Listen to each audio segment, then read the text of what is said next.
صلى الله تعالى عليه وعلى آله وأصحابه وأزواجه وبارك وسلم تسليما كثيرا. أما بعد، فأعوذ بالله من الشيطان الرجيم. بسم الله الرحمن الرحيم.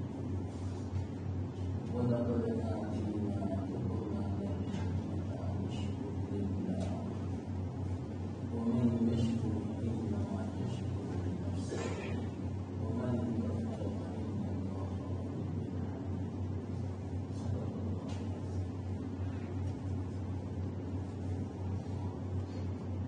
محترم دوستو،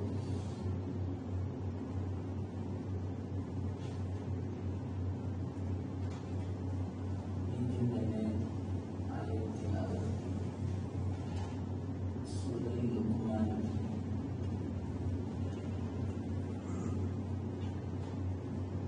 اس سورت میں اللہ تعالیٰ نے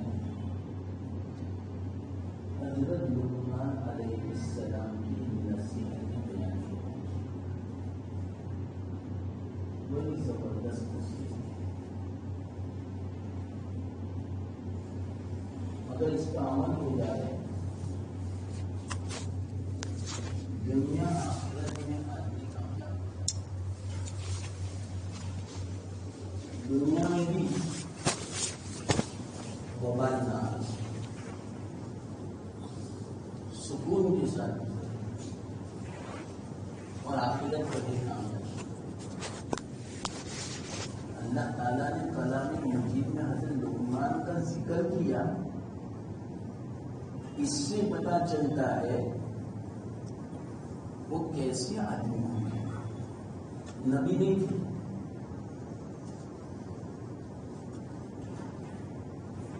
ان کی باتیں عجیب ہوتی تھی.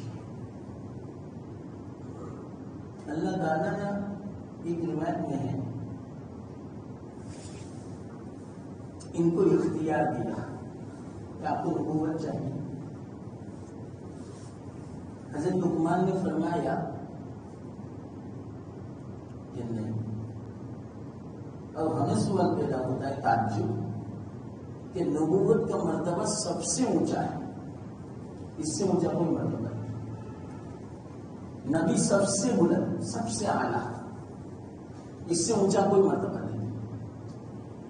اللہ کے بعد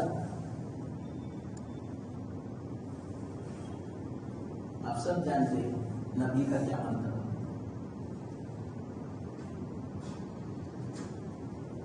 تو نبوت کا اختیار دیا، منع فرمایا.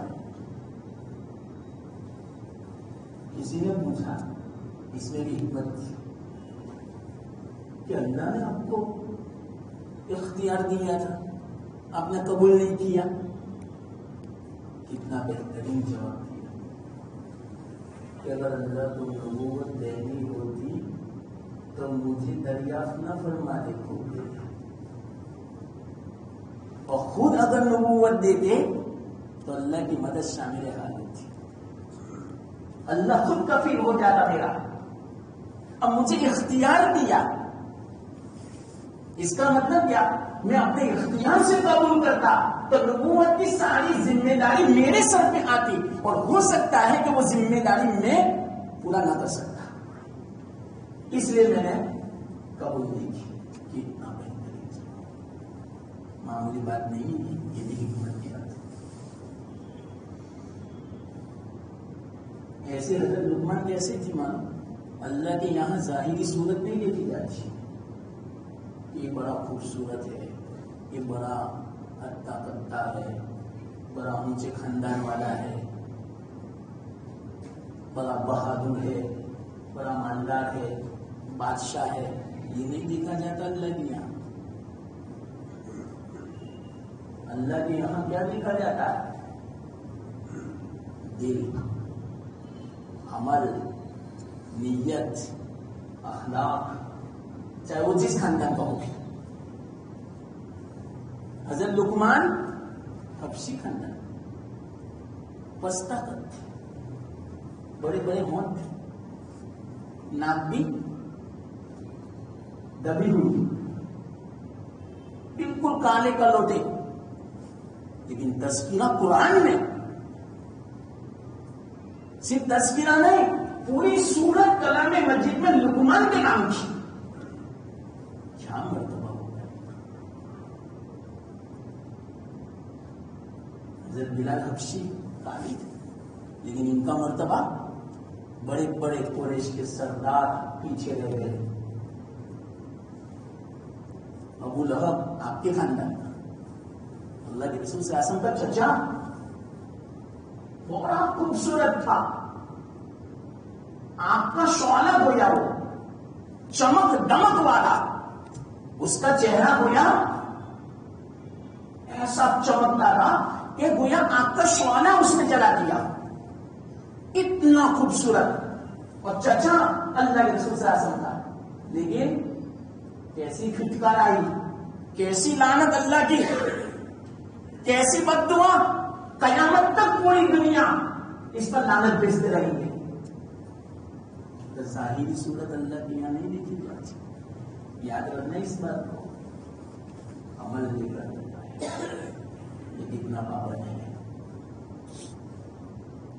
اس کی نیت کیسی ہے، وہ کتنا خیر خواہ ہے مسلمان کا، بدخواہ نہیں ہے، کتنی ہمدردی ہے امت کی، بھائی کی، بہن کی، مسلمانوں کی. اس کی قیمت ہے. حضرت لقمان علیہ السلام کیسے تھے؟ حضرت ایوب علیہ السلام ان کی بھانجی تھی، بہن کے لڑکے. اور حضرت داؤد علیہ السلام کے زمانے میں تھے.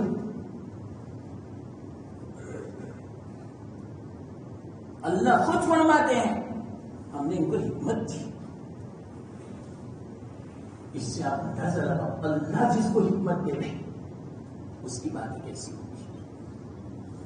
حکمت پر، حکمت کا معنی کیا؟ عقل مندی والی، دانش مندی والی، ایسی باتیں جو دوسروں کے لیے نصیحت ہو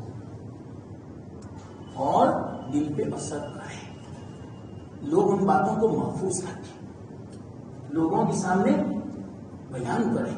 یہ کتنی اچھی بات ہے. ایسی باتوں کو حکمت کہتے ہیں. اللہ نے یہ حکمت دی تھی حضرت لقمان کو.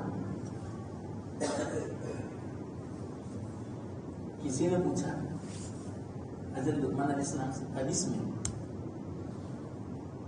کہ یہ حکمت کی باتیں آپ کو کیسے ملی؟ ایسے تھوڑی اللہ دے دیتے، اپنی طرف سے کوئی مجاہدہ ہو، اللہ کا حکم کوئی پورا کرتا ہو. اللہ دیکھتے ہیں صلاحیت، تب اللہ تعالیٰ ایسے علوم عطا فرماتے ہیں. اس بات کو یاد رکھیے، آپ ایسے ہی نہیں ملا کرتا، سب کچھ قربان کر دینا پڑتا ہے، کھپا دینا پڑتا ہے اللہ کے راستے میں، اور اپنے آپ کو بھی اللہ کے لیے قربان کر دینا پڑتا ہے، تب جا کے اللہ کچھ عطا فرماتا ہے. جب تک اپنا پورا دین کے لیے قربان نہیں کرتے تھے وہاں تک ہمیں علم نہیں ملا. یاد رکھنا ہی باتوں کو، یہ حکمت کی باتیں میں آپ کو بیان کر رہا ہوں. تو کسی نے پوچھا آپ تو کیسی اچھی باتیں بیان کرتے ہو، آپ کی باتوں کو تو اللہ نے قرآن میں نقل فرمایا کہ دیکھو لقمان نہیں کہتے ہیں، لقمان نہیں کہتے ہیں. اس سے آپ اندازہ لگاؤ اللہ نقل کرے جن کی باتوں کو، وہ کیسی حکمت کی بات ہے. ان کے بیٹے کو بڑی نصیحت فرماتے تھے، بڑی تربیت فرماتے تھے حضرت لقمان، دینی تربیت. آج کل ایسا نہیں ہے، دنیاوی تربیت ہو گئی ہمارے بچہ، دینی نہیں ہو رہی. دینی کا مطلب کیا؟ نہیں نماز کا خیال ہم کرتے ہیں، نہیں تلاوت پوچھتے ہیں کبھی، نہیں قرآن ہم سنتے ہیں کہ اس کو قرآن آتا ہے یا نہیں، یہ مسئلے کا پتہ ہے یا نہیں، کبھی نہیں پوچھتے۔ ارے بچوں کو دکھاؤ، بچوں سے پوچھو پہلا کلمہ پڑھو، دوسرا کلمہ پڑھو، کتنی نمازیں ہیں، ہمارے نبی کو آنے، ہمارا دین کیسا ہے، ہمارا اللہ کیسا ہے، ہمیں مرنا ہے، قبر میں اپنے لیے سننا ہے، آخرت میں اللہ کو جواب دینا ہے، یہ سب باتیں اور اس زمانے میں بہت ارتداد کی ہوا پھیلی ہوئی ہے پوری دنیا میں اور خاص کر کے ہندوستان میں، مرتد بنایا جا رہا ہے۔ آپ سنتے ہیں نا ہماری لڑکیوں کا کیا حال ہے، ماشاءاللہ جو ہماری کالج میں پڑھنے والی لڑکیاں ہیں بڑی ڈگریاں حاصل کر رہی ہے، کون سی؟ کفر والی، شرک والی ہماری لڑکیاں، اور ماں باپ کو کوئی پڑھی بھی نہیں، پیشانی پہ بل بھی نہیں پڑتا، نوجوان لڑکیاں جا رہی ہے گہروں کے ساتھ ہزاروں کی تعداد میں، لیکن کوئی مسلمان آواز نہیں اٹھا سکتا۔ آج ہماری غیرت مر چکی ہے، ایمانی جو غیرت تھی، ہم کیا بولتے تھے؟ فلاں کی ہے، ہماری تھوڑی، ارے اس کی میری ہے، صرف چرچا کر لیتے ہیں کہ فلانی لڑکی فلانی کی ساتھ بات گئی چلی گئی، بس چرچا، لیکن کوشش کوئی نہیں، مردہ ہو چکی ہے، مردہ، غیرت ختم ہو چکی ہے۔ ہماری لڑکیوں کی حیا تو ختم ہی ہو چکی ہے، بالکل بے حیا بے شرم ہے۔ جس نے کالج میں ہائی اسکول میں قدم رکھا بے حیا بے شرم، چاہے تم میں سے کسی کی بھی لڑکی ہو، میں کہتا ہوں بے حیا بے شرم ہے، اور تم بے غیرت ہو، تمہاری کوئی لڑکی اپنے کالج جاتی ہے تو بے غیرت ہو تمہیں پتا نہیں کہ ہماری لڑکیاں وہاں کیا کر رہی ہے، ذرا تو شرماؤ۔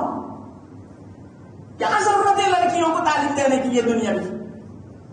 ہاں اپنی عزت اگر باقی ہے، ہمارا ایمان اگر باقی ہے، ہمارا دین اگر باقی رہتا ہے، ہمارا اسلام باقی رہتا ہے تو بات الگ ہے، لیکن ایسا بہت مشکل ہے، اس لیے کہ تعلیم حرام ہے، حرام ہے،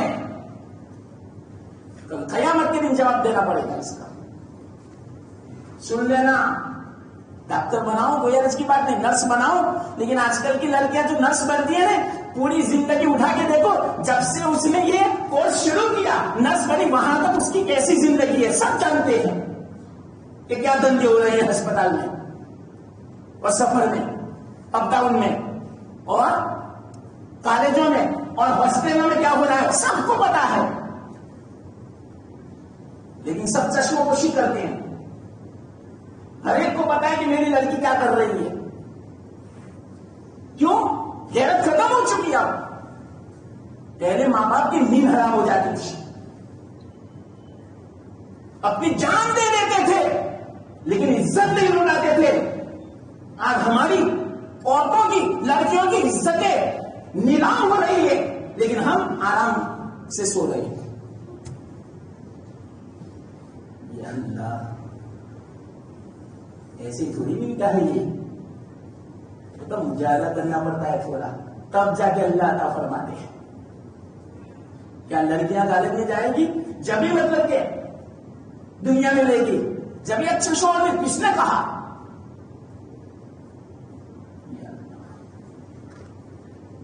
حضرت لقمان علیہ السلام کی میں بات سمجھا رہا ہوں، اپنے بیٹے کو خوب تربیت، قرآن میں ہے یہ بات، ہم تو واقعی رہتے ہیں ہماری اولاد کی کوئی تربیت ہی نہیں کرتے۔ قرآن میں یا ایھا الذین آمنوا انفسکم واہلیکم نارا، صرف آپ اپنے آپ کو نہیں، اپنے اولاد کو، گھر والوں کو بھی بچاؤ۔ کوئی فکر نہیں ہے، واللہ میں کہتا ہوں ہماری اولاد کی ہمیں، ہاں فکر ہے تو روٹی کی فکر ہے، مکان کی فکر ہے، دنیا کی فکر ہے، دین کی نہیں ہے، نمازوں کی نہیں ہے۔ کسی نے پوچھا آج تک اپنی بچی سے سورہ یاسین پڑھی تو نے صبح میں، فجر پڑھی تو نے، تسبیح پڑھی؟ کوئی نہیں پوچھتا۔ ہاں ٹیوشن گئی کہ نہیں؟ کہ نہیں گئے. کیوں نہیں گئے بیٹا؟ شرم آنی چاہیے. مجھے بچی سے زیادہ واقعیتاً افسوس ماں باپ پر ہوتا ہے.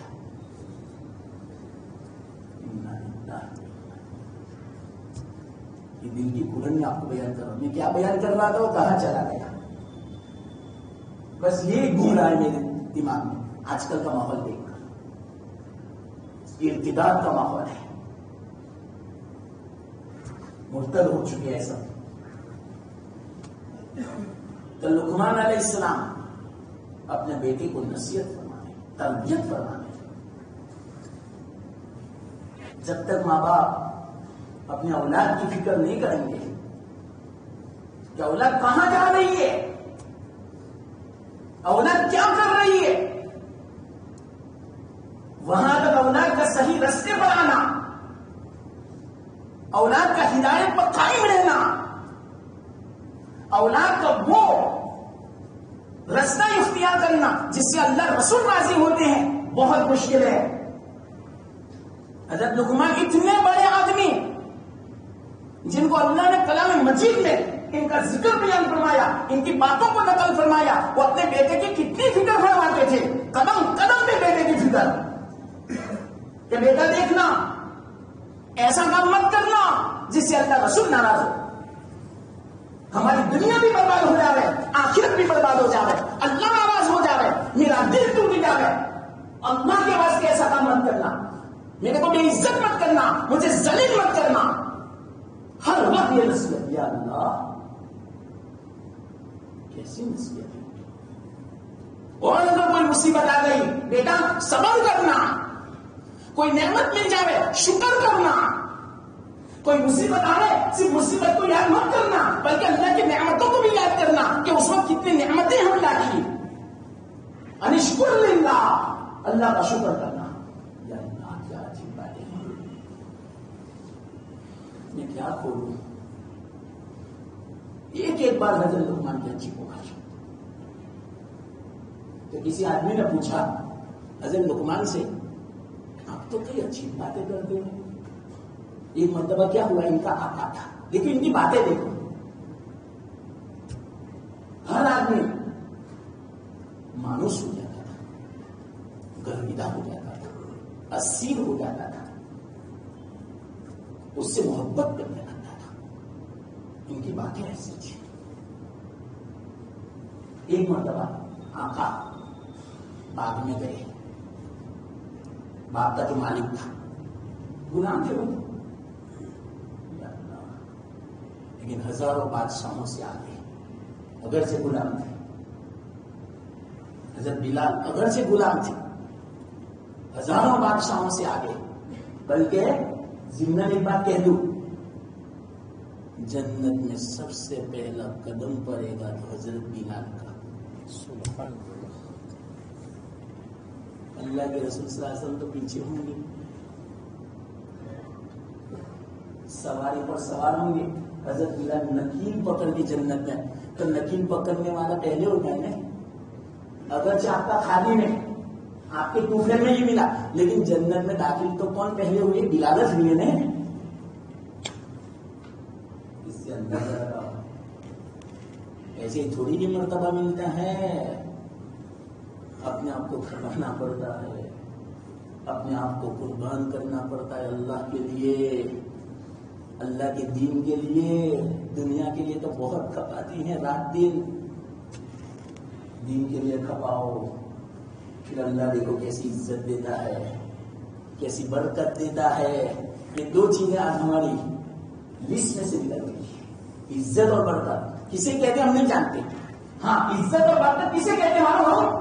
پیسے لاؤ, بس پیسے ہو زیادہ, یہ عزت اور برکت. نہ, اس کو عزت برکت نہیں کہتے. عزت برکت اللہ کے خزانے میں ہے.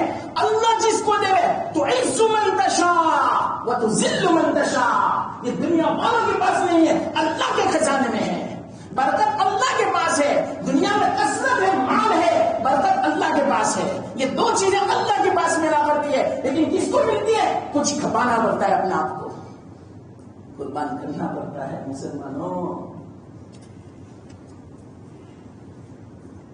ورنہ دنیا میں بھی ذلت اور آخرت کی ذلت برداشت نہیں ہوگی. سن لینا. کیوں معلوم؟ دنیا کی ذلت تو 1000 آدمیوں کے سامنے ہوگی، بہت بہت تو، یا دنیا والوں کے سامنے 10,000 کے سامنے. آخرت کی ذلت ہمارے نبی بھی ہوں گے، ہمارے ماں باپ بھی ہوں گے، ہماری اولاد بھی ہوگی. بعض باتیں ایسی ہے کہ دنیا کو پتا نہیں، وہاں پتا چل جائے گی. اچھا تم یہ تھوڑا دھندے کرتے تھے دنیا میں، آج پتا چلا. ہمارے رشتے داروں کو پتا چل جائے گا، بلکہ پوری دنیا کو، سارے انبیاء کو، 1,24,000 انبیاء، 1,24,000 صحابہ، سب کو پتا چل جائے گا یہ امتی، اس کے یہ دھندے. وہاں کی ذلت کیسی ہوگی بتاؤ؟ یہاں کی ذلت میں تو آدمی بھول بھی جاتا ہے. وہاں کیا ہوگا؟ وہاں کی فکر کرو، وہاں کی عزت کی فکر کرو، وہاں کی کامیابی کی فکر کرو. واللہ میں کہتا ہوں جو وہاں کی عزت اور کامیابی کی فکر کرتا ہے اللہ اس کو دنیا میں بھی محروم نہیں کرتا.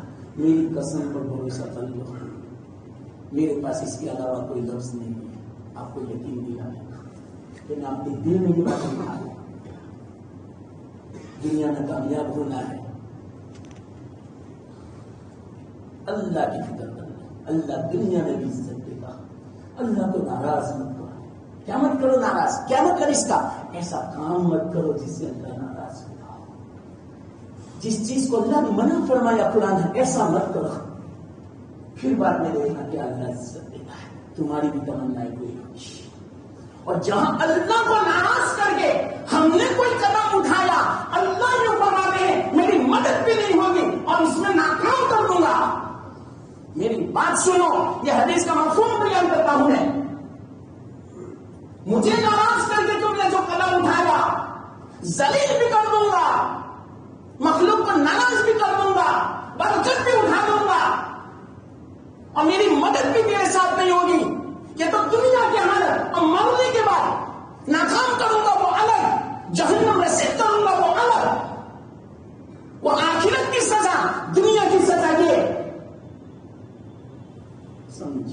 قسم کھا کے نہیں کہتا، عزت چاہیے اللہ کا حکم پورا کرو، قرآن پڑھا کرو، رسول نے جو فرمایا وہ کرو. عزت قسم کھا کے ایسی ملے گی، ہاتھوں ہاتھ آپ کو لوگ اٹھا لیں گے. برکت ایسی ملے گی آپ خود سوچ میں پڑ جاؤ گے کہاں سے آتا ہے یہ سب کچھ. لیکن کیا آتا ہے نہیں سمجھ میں آتا.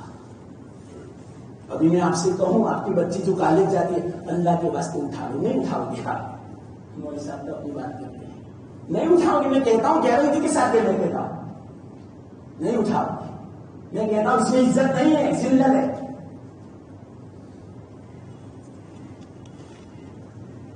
بے غیرتی ہے، نہیں مانو گے.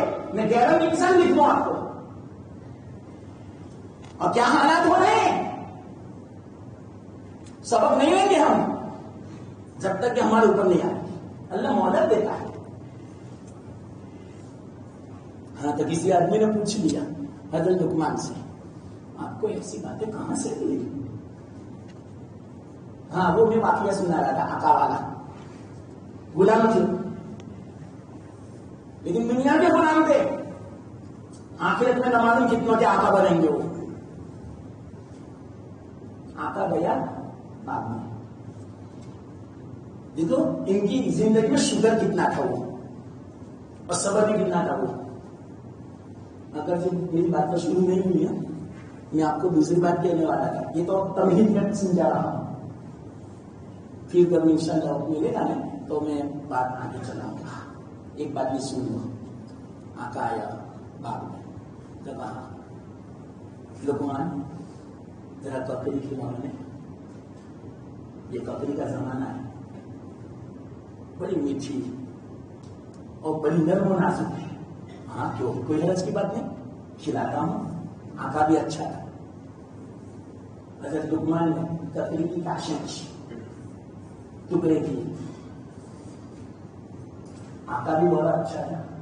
سب سے پہلے آقا نے ککڑی ہاتھ میں لی اور اپنے غلام لقمان کے منہ میں رکھ دی، خوشی خوشی کھا رہے ہیں، چہرے پر عجیب بشاشت ہے، عجیب مسکراہٹ ہے۔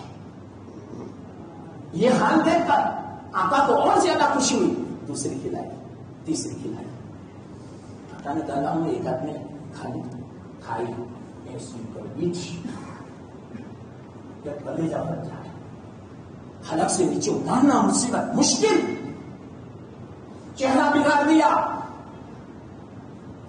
آقا نے پوچھا لقمان آپ تو کتنی کاشیں کھا گئے، چہرے پر اثر بھی نہیں ہوا اور کھاتے رہے، آپ نے کہا بھی نہیں، آپ نے شکایت بھی نہیں کی کہ گرمی ہے آقا۔ حضرت لقمان نے کیا حکمت بڑا جواب دیا، آقا میں شکایت کروں، کتنے سالوں سے آپ کے ہاتھوں سے میں نعمتیں کھا رہا ہوں، کتنی راحت مجھے ملی ان ہاتھوں سے، کتنا میٹھا میٹھا میں نے کھایا آپ کے ہاتھوں سے۔ ایک دن اگر کڑوی اگر پکڑی آ گئی تو کیا میں ہر شکایت زبان پہ لاؤں، میں شکایت کروں آقا کی؟ جس آقا نے مجھے پالا، جس آقا نے آج تک مجھے کھلایا، جس آقا نے مجھے کپڑے پہنائے، جس آقا نے مجھے مکان رہنے کے لیے دیا، جس آقا نے میری ساری فکروں کو اپنے اوپر ڈال دیا، آج ایک دن اگر مصیبت آ گئی میں چہرے پر اس کا اثر ظاہر کروں، میں شکایت بیان کروں؟ ارے کبھی ایک آدھ مرتبہ ایسا ہو گیا تو میں خوشی خوشی اس کو میں برداشت کر لوں گا، میں شکایت نہیں کروں گا۔ آقا خوش ہو گیا، کہنا پڑا یہ کہاں سے اللہ نے عقل دیا آپ کو، کتنے شکر گزار، ایک کام کرو میں نے تم کو آزاد کر دیا، یہ بات بھی تم کو دے دیا، یہ مدد شروع، اس کو بولتے برکتیں۔ اللہ کا حکم پورا کرو تو اللہ کی مدد بھی آئے گی، پورے باپ کا مالک بنا دیا اور آزاد کر دیا وہ آدم۔ لیکن ہمارا ایمان ہی نہیں ہے نا، اللہ کیا کرے، اعلان بس سمجھا، اللہ پر ایمان کیا، اللہ کو مانتے ہیں بابا سننا، ہم سب مسلمان ہیں، اللہ کو مانتے ہیں، لیکن جیسا اللہ پر ایمان ہونا چاہیے وہ نہیں ہے۔ ہاں یقین کے ساتھ میں کہتا ہوں اگر اللہ پر ایمان ہوتا نہیں تو اللہ کے حکم کو پورا کرتے، دنیا کو سامنے نہ رکھتے، دنیا کی چاہت سامنے نہ ہوتی، اللہ کا حکم پہلے ہوتا، دنیا پیچھے ہوتی۔ اس کو بھی میں واقعی سے سمجھاتا، میری موت ہو گئی، اللہ نے جو کہنے کی توفیق دی، اللہ مجھے آپ کو سب کو توفیق دے۔